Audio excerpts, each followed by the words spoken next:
बिस्मिल्लाहिर्रहमानिर्रहीम। अस्सलाम वालेकुम एवरीवन। उम्मीद करती हूँ कि आप सब बिल्कुल ठीक होंगे, खुश होंगे। मेरा नाम है फातिमा और आप देख रहे हैं एफएम्स बावर्चीखाना यूट्यूब चैनल। तो मेरे प्यारे प्यारे देखने वालों, आज मैं आप लोगों के लिए रूह अफ़ज़ा की ऐसी रेसिपी लेके आई हूँ जो कि ना सिर्फ बनाना आसान है बल्कि आपके घर में हर किसी को बहुत पसंद आएगी और ये बनती भी मिनटों में है। तो चलिए रेसिपी को स्टार्ट करते हैं। सबसे पहले आपने एक ब्लेंडर लेना है और जग के अंदर आपने 1 लीटर दूध शामिल करना है। डब्बे वाला मैंने यूज़ किया है full fat milk.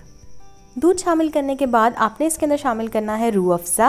Rooh Afza मैं यहाँ पे डाल रही हूँ 7 टेबलस्पून। मैंने होममेड रूह अफ़ज़ा यूज़ किया है, आप चाहें तो बाज़ार का बना हुआ रूह अफ़ज़ा भी यूज़ कर सकते हैं। डिस्क्रिप्शन में और वीडियो के एंड में आपको इस रूह अफ़ज़ा रेसिपी का लिंक भी मिल जाएगा। इसके बाद आपने इसके अंदर शामिल करनी है तुख्मे मलंगा। मैंने 1 चम्मच ली थी तुख्मे मलंगा, उसको पानी के अंदर आधे घंटे के लिए भिगो के रखा। जब वो फूल गई तो तब मैंने इसमें शामिल कर दिया। तुख्मे मलंगा डालने के बाद अब आपने इसके अंदर डालनी है मैंगो आइसक्रीम। मैंगो आइसक्रीम का जो कप मिलता है मैंने वो 2 कप यूज़ किया, मैं आपको दिखा भी दूंगी आगे चल के। मैंगो आइसक्रीम से बेहतरीन टेस्ट आता है इस शेक का।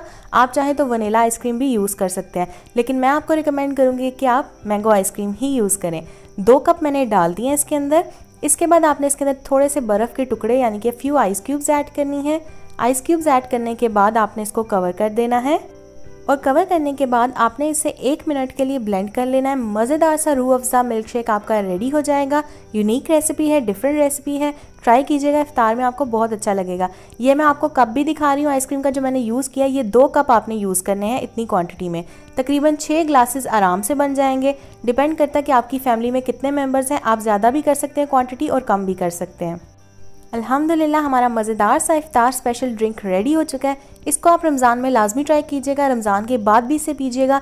गर्मी दूर करता है जिगर की, मैदे की, और सबसे अच्छी बात यह है कि इसके अंदर दूध है, आपकी कैल्शियम की कमी को पूरा करेगा।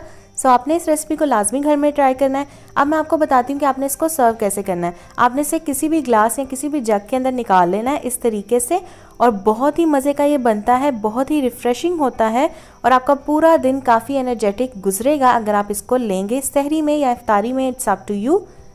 तो गाइस अब आपने नेक्स्ट स्टेप में यहाँ पे इसके ऊपर डालनी है mango ice cream to make it look more tempting, और ज़्यादा ये अच्छा लगेगा।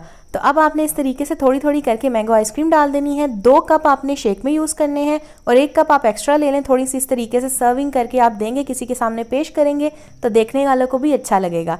तो अब आप देख सकते हैं यहाँ पे थोड़े से मैं पिस्ते डाल रही हूँ, इसको गार्निश कर रही हूँ। आप बादाम भी डाल सकते हैं और ये बहुत ही मज़ेदार सा हमारा Rooh Afza milk shake ready हो चुका है। इसको घर में लाजमी ट्राई कीजिएगा। मुझे फीडबैक दीजिएगा ऑन माई इंस्टाग्राम अकाउंट कि आपको ये रेसिपी कैसी लगी। वीडियो अगर आपको आज की अच्छी लगी हो तो इस वीडियो को अभी लाइक कर दीजिएगा, शेयर कीजिएगा, कमेंट कीजिएगा। चैनल पे न्यू है तो चैनल को सब्सक्राइब कीजिएगा। साथ वाले बेल आइकन पे क्लिक करके ऑल नोटिफिकेशन को ऑन कर लीजिएगा, क्योंकि इससे मेरे आने वाली हर नई वीडियो सबसे पहले आप तक पहुँचेगी और ये बिल्कुल फ्री है। So thank you so much for watching. Take care. Allah हाफिज़ एंड अल्लाह निगहबान।